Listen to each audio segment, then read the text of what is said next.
Hello and welcome to the Federal podcast on India-Australia Test Series for the Border Gavaskar Trophy. I am Aprameya C. After winning the opening contest by an innings and 132 runs in 3 days in Nagpur, the four-match action now shifts to Delhi. Tomorrow, February 17, the second India-Australia Test begins at the Arun Jaitley Stadium. Senior cricket writer R Kaushik joins us from Delhi to talk about this game. Thanks, Kaushik, for speaking to the Federal. Hi, Apu. Thank you. Entirely my pleasure. Kaushik, before we get to talk about the teams, I just want to get your thoughts on Cheteshwar Pujara, who is set to play his 100th test tomorrow. And you have followed his progress right from domestic cricket as a youngster and also his test journey that began in Bangalore in October 2010 against the same opponents, Australia. Your thoughts on his test journey, Kaushik? If you look back to play 100 test matches, we are talking about approximately 500 days of test cricket. If you look at it, it is a fabulous achievement. It speaks to the longevity of the player, as Rahul Dravid spoke about yesterday. It speaks to the skills that he has. It speaks to the resilience that he has. It speaks to the attitude, to the temperament, to the fact that he was able to succeed in different conditions against different kinds of attacks of their career. I think Pujara can reflect on this career and feel very proud. Because when he started his career, he was pretty much considered to be the natural successor to Rahul Dravid at number 3. Right. It took him a little while to establish himself in that position. Obviously, when he made his debut in 2010 that you alluded to recently, Rahul Dravid also played the test match. And Rahul played for another 2 years after that. And Pujara had to sort of wait his time a little bit. He went to South Africa in 2010-11 and he didn't have a great series. He had all sorts of trouble against Dale Steyn and Morne Mokri, which is no shame because young Indian batsman playing in conditions that are alien to him. He struggled, and that is understandable because if you struggle early and then you know that you have the capability of doing well, then you go back and work on your weaknesses and improve your strengths, and that's exactly what he's done. He's had his moments, he's had his injuries, he's had his ups and downs, which are bound to happen when you play for so long. But what stands out is the strength of his mind. He's just such a calm individual. He doesn't get too flustered when he's going through bad patches. And he's really on an even keel when he has multiple highs, and he has had several of them. I mean, you take as recently as 11 months back when he was left out of the test series against Sri Lanka and India. Right. And he and Rahane were both left out. And look at where we are 12 months, 11 months later, that Rahane is practically lost to international cricket. Pujara went to Sussex, played in the county championship, scored more than 1,000 runs in 8 matches. He had 500 in the period. He forced the selectors to bring him back. And since he's come back, he's played really well. He's got a half century in the second innings in England, that one-off test match. And then he was player of the series in Bangladesh in December. So he's just rediscovered himself, reinvented himself. He spoke about how, today he had a press conference and he spoke about how playing domestic white ball cricket for Saurashtra here in India and for Sussex in England, how that has freed him up as a batsman and allowed him to add more shots and try out more shots. So, I mean, the fact that after so many years, I mean, this stage of his career, he's still willing to learn and get better. It's just credit to the person that he is.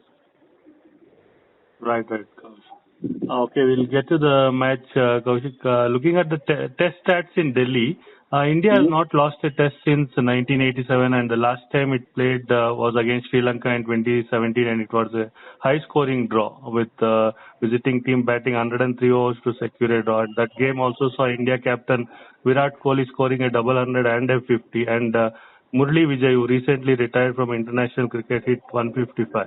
And when we talk about India-Australia matches in Delhi, last time they met was in 2013.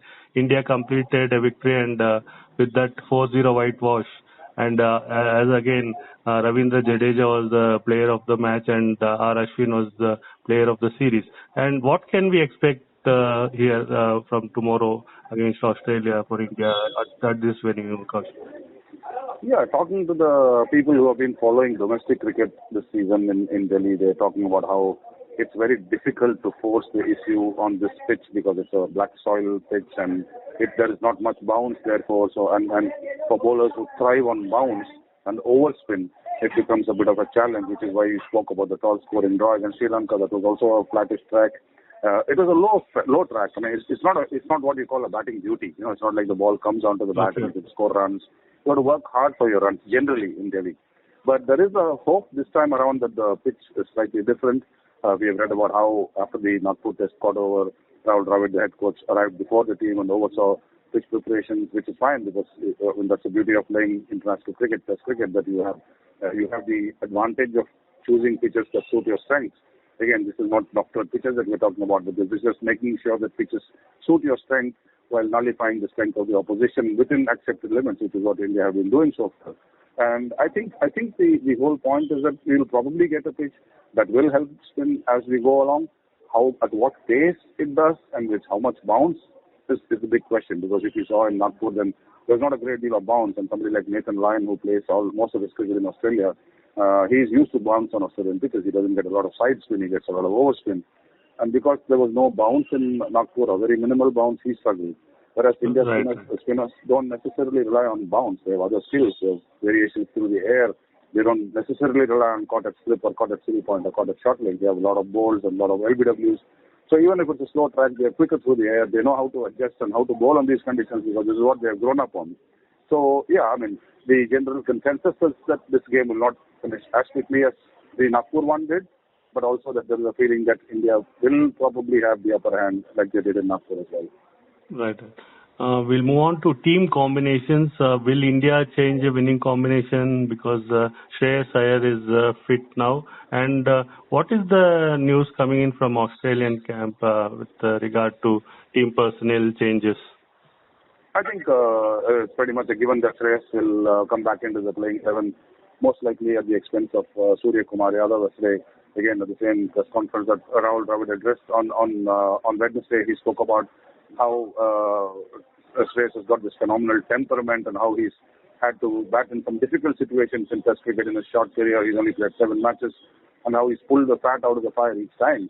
And Rahul also said that without it being etched in stone, there is a general policy within the team that if somebody is a permanent member who's been doing well and it has gone out for a game or two due to injury, then he will come back and replace the person who took his place. And it's reassuring to know that these kind of conversations happen with the players and they know of exactly where they stand in the pecking order.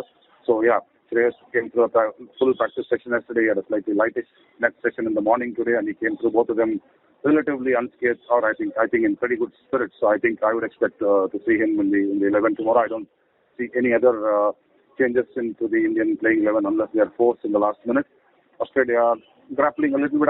I think that they are a little bit confused about what they want to do. I think the scars of Nagpur are still very fresh, and they might try to put on a brave face, but I can sense that there's a little bit of uncertainty in their ranks. They're hoping that Cameron Green will turn up fine.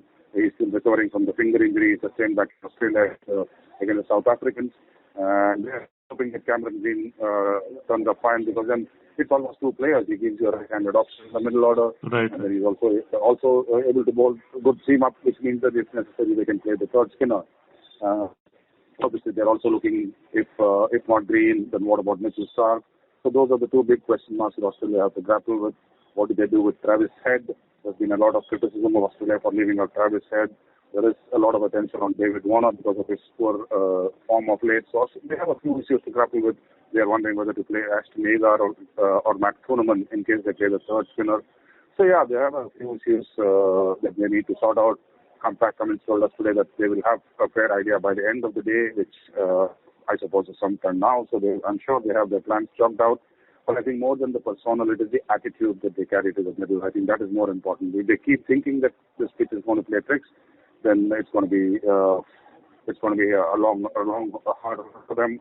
At the press conference today, I asked Pat Cummins speaking about players being bold and proactive and taking the fight to the bowlers. And I asked him, okay, so since you are advocating this approach, how much of a safety net do the players have in case they fail? And he said, if they fail in the right way, then that's fine. So I do not know what their definition of failing in the right way is. So yeah, so I guess we'll have to wait and see what the next few days provide us in terms of answers. Right, Kaushik. One last question, Kaushik. As you mentioned earlier that this might not get over in 3 days like Nagpur. So can we expect, and you said what Cummins said, like failing in the right way. So can we expect this match to last like 4 or 5 days and a good fight back from Australia? Well, I hope so for the sake of cricket lovers in India. Even if they want to see an Indian victory, they would like to see some kind of a fight from the opposition. We just hope it's not one-way traffic. I'll be very surprised if it's one-way traffic because Australia, we know what Australia stands for and the quality of cricket that they generally play and the pride and performance that they have. They pride themselves on their mental strength, on their ability to bounce back. And I really hope that we see some of these facets over the next 3, 4, 5 days, hopefully.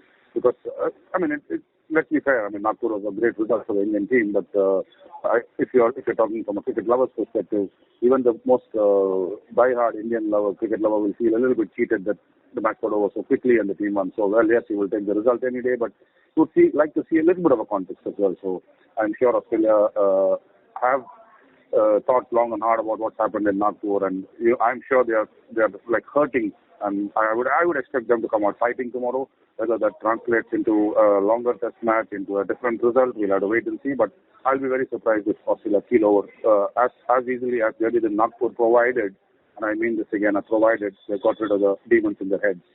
Right. Thanks, Kaushik. We'll rejoin with you tomorrow. Thanks, Apu. Let's hope for a good day's play tomorrow.